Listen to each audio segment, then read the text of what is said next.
Go look at Tennessee quarterback Nico Iamaleava. Look at some of his best throws from the game against Alabama yesterday. And before we break down the clips, we got like 7 or 8 clips we're going to break down. I'm letting the video just kind of play. We'll break it down in a second.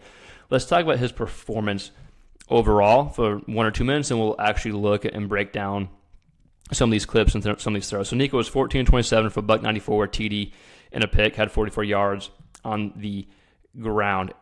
And at the end of the day, you just beat Alabama. You're 6-1. Your playoff hopes are much more likely now than they would have been if you lost. So I think you just have to be happy you got away with the win. You have to be happy that you're able to come back and win. I did think we saw some improvements from Nico yesterday.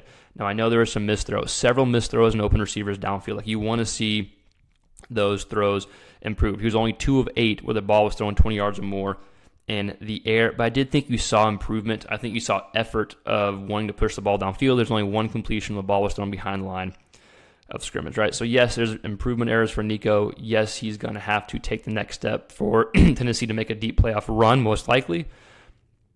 But I still thought that you saw improvement. I thought we saw him throw from the pocket more comfortably than we did the last few games. If you remember, we were talking about how Nico is more comfortable on the run, and he probably still is. Like this throw we're watching here, his deep throw on the run is his only one of his only deep completions was on the run.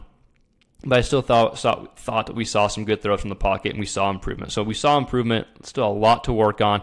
Let's go ahead and break down these best throws. So here was the best throw of the game, in my opinion. It was a designed rollout. It's a end of the fourth quarter, 10-7.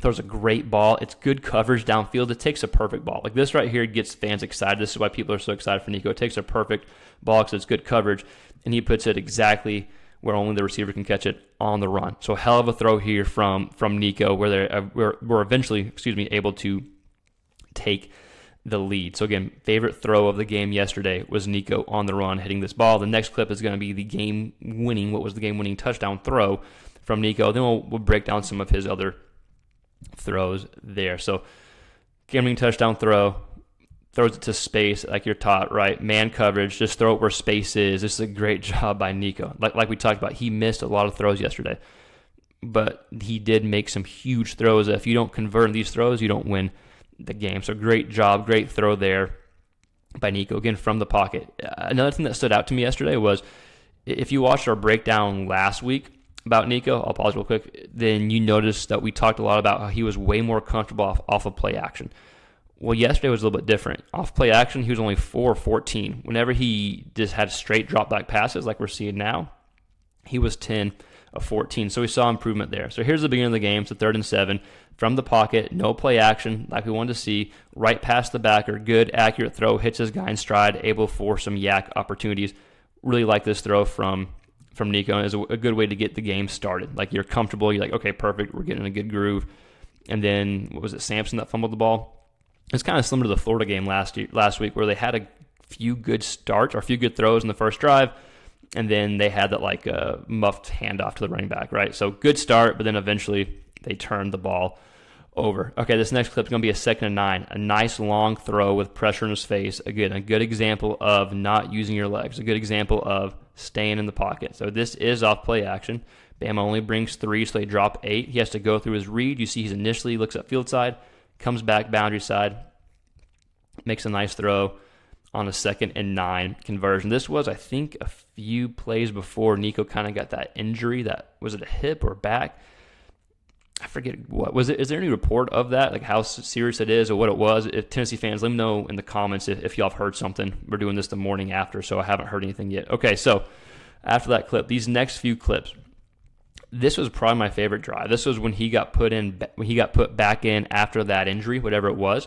He made 3 really nice throws before that interception. You were just like, but he made 3 really nice throws, and the crowd's chanting, Nico, Nico. I thought that was pretty neat, getting behind your quarterback, getting behind a young quarterback who's struggling, who, gave him some confidence. So this was a good first down throw, hits his guy in stride. I think that's McCoy, hits him on that throw.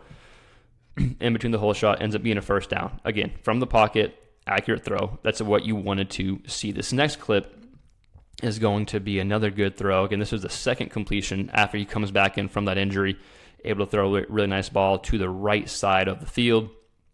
This is off play action, one of his 4 completions off of play action. Throws a nice ball over here. Good catch, too. This is a long throw pressure's coming in his face. He's in the pocket throwing, delivering a nice ball outside the numbers. Great catch, right?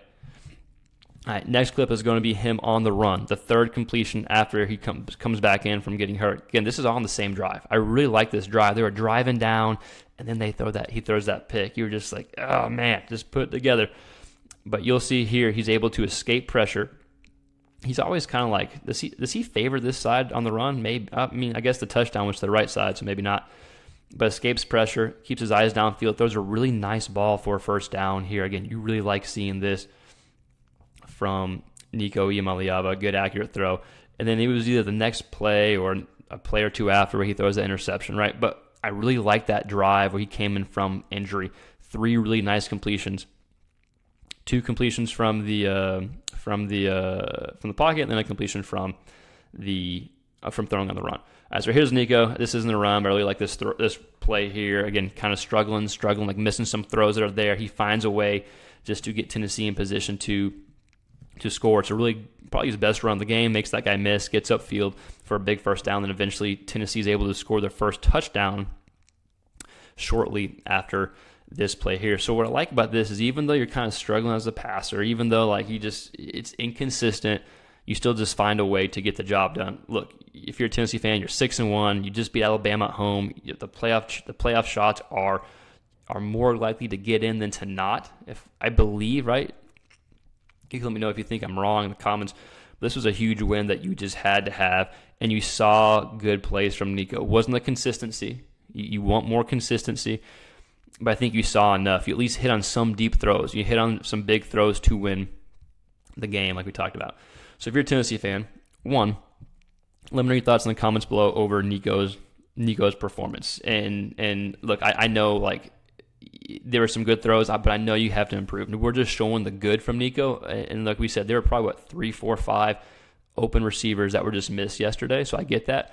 But show me what you liked from Nico yesterday. And then 2, where do you want to see improvement? Is it just the deep balls? What else is going on that you think can help improve Nico? Because was it 3 straight games that you had 0 points in the first half? Arkansas, Florida, Alabama. Now your defense is I'm in the way, I'm sorry. But your defense is playing lights out. You got a great team around you, and you got an improving quarterback. But to, I think, make a real push to probably beat, I don't know when y'all played Georgia, but to make an elite push, Nico's probably going to have more consistency. And you can't go so many games in a row not scoring points in the first half. But it does show that Nico's battle tested. It does show that he's able to respond and adapt. So overall, some nice throws. You just want to see more consistency. But man, I think Nico is developing, and those fourth quarter throws were awesome. So again, Tennessee fans, let me know your thoughts in the comments below. What do you want to see from Nico? What was good from Nico yesterday? And if you haven't watched this channel before, we're just a big SEC quarterback hub. We talk all things SEC quarterback. So we appreciate you tuning in. Please like, share, and subscribe to the channel if that is your type of content here. Thanks for watching. We'll see you next time. Peace.